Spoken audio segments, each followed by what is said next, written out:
ओम श्री गणेशाय नमः। श्री आशुतोषाय नमः।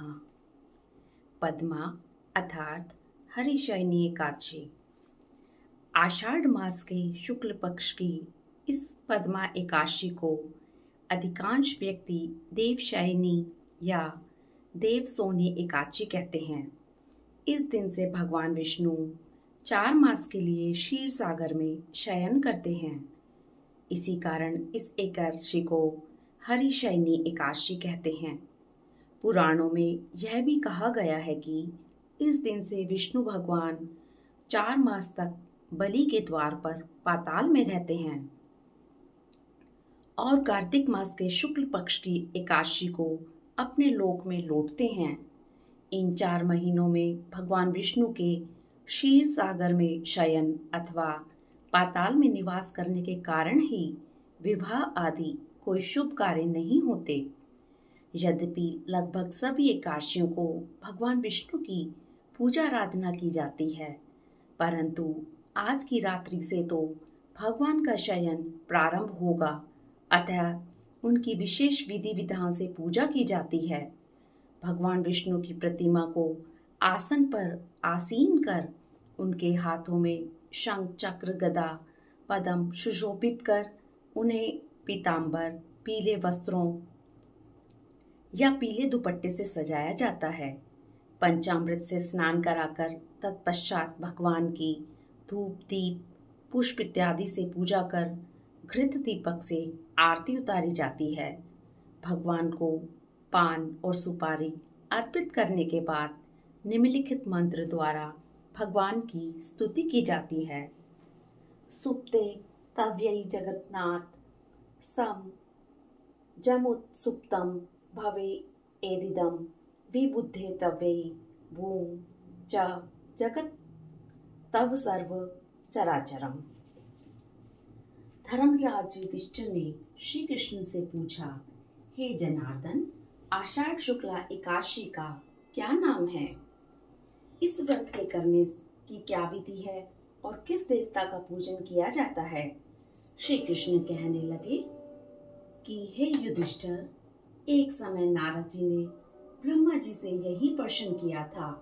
तब ब्रह्मा जी ने उन्हें उत्तर दिया कि हे नारद, तुमने कली युगी जीवों के उद्धार के लिए अति उत्तम प्रश्न किया है, क्योंकि एकादशी व्रत सब व्रतों में श्रेष्ठ है। इस व्रत से समस्त पाप नष्ट हो जाते हैं और जो व्यक्ति इस एकादशी को व्रत नहीं करते वे नरकगामी होते हैं। सभी एकादशियों के व्रत श्रेष्ठ हैं और उनके करने से भगवान विष्णु प्रसन्न होते हैं, परंतु उन सब में भी आषाढ़ मास के शुक्ल पक्ष की यह एकादशी तो सबसे अधिक पुण्य प्रदान करने वाली है। पद्मा नामक इस एकादशी से संबंधित पुराणों में वर्णित मैं तुम्हें एक कथा कहता हूँ। हे नारद, तुम उसे ध्यान पूर्वक सुनो। सत्य युग में मानधाता नाम का एक सूर्यवंशी राजा राज्य करता था, जो सत्यवादी और महान प्रतापी था। वह प्रजा का पुत्र की तरह पालन किया करता था। उसकी प्रजा धन धान्य से भरपूर और सुखी थी। उसके राज्य में कभी अकाल नहीं पड़ता था। एक समय उस राजा के राज्य में 3 वर्ष तक वर्षा नहीं हुई और अकाल पड़ गया।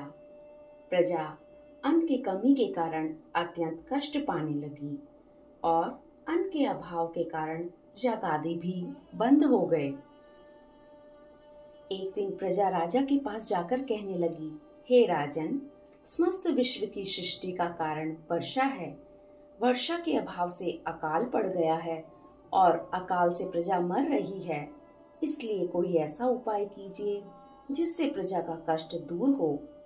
राजा मानधाता ने कहा, आप लोग ठीक कह रहे हैं। वर्षा से ही अन्न उत्पन्न होता है और आप लोग वर्षा न होने से अत्यंत दुखी हैं। मैं आप लोगों के दुखों को समझता हूँ। ऐसा कहकर राजा कुछ सेना साथ लेकर वनों की तरफ चल दिया। वह अनेक ऋषियों के आश्रम में भ्रमण करता हुआ अंत में ब्रह्मा जी के पुत्र अंगिरा ऋषि के आश्रम में पहुंचा। वहां राजा ने घोड़े से उतरकर अंगिरा ऋषि को प्रणाम किया। मुनि ने राजा को आशीर्वाद देकर कुशल क्षेम के पश्चात उससे आश्रम में आने का कारण पूछा। राजा ने हाथ जोड़कर विनीत भाव से कहा, भगवान, सब प्रकार से धर्म का पालन करने पर भी मेरे राज्य में अकाल पड़ गया है। इससे प्रजा अत्यंत दुखी है। राजा के पापों से ही प्रजा को कष्ट मिलता है, ऐसा शास्त्रों में लिखा है। जब मैं धर्मानुसार राज्य करता हूँ तो मेरे राज्य में अकाल कैसे पड़ गया? मैं आपसे इसी संदेह का निवारण करने के लिए आया हूँ।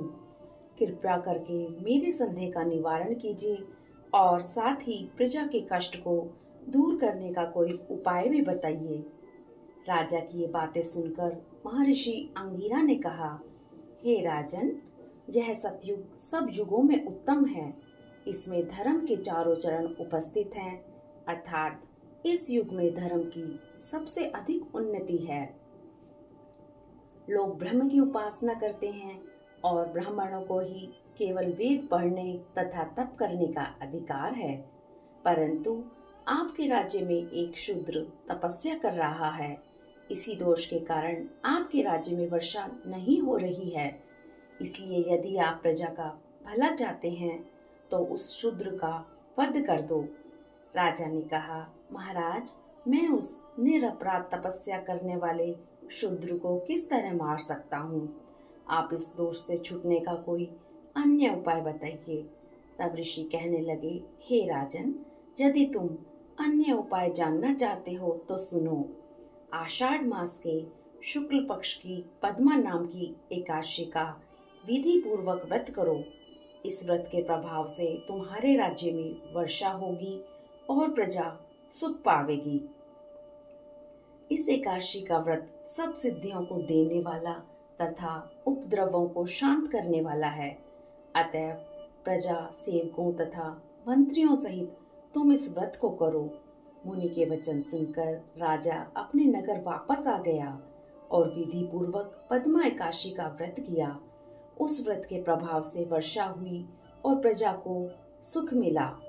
इस हरिशयनी एकादशी का व्रत सभी मनुष्यों को करना चाहिए, क्योंकि यह व्रत इस लोक में भोग और परलोक में मुक्ति देने वाला है।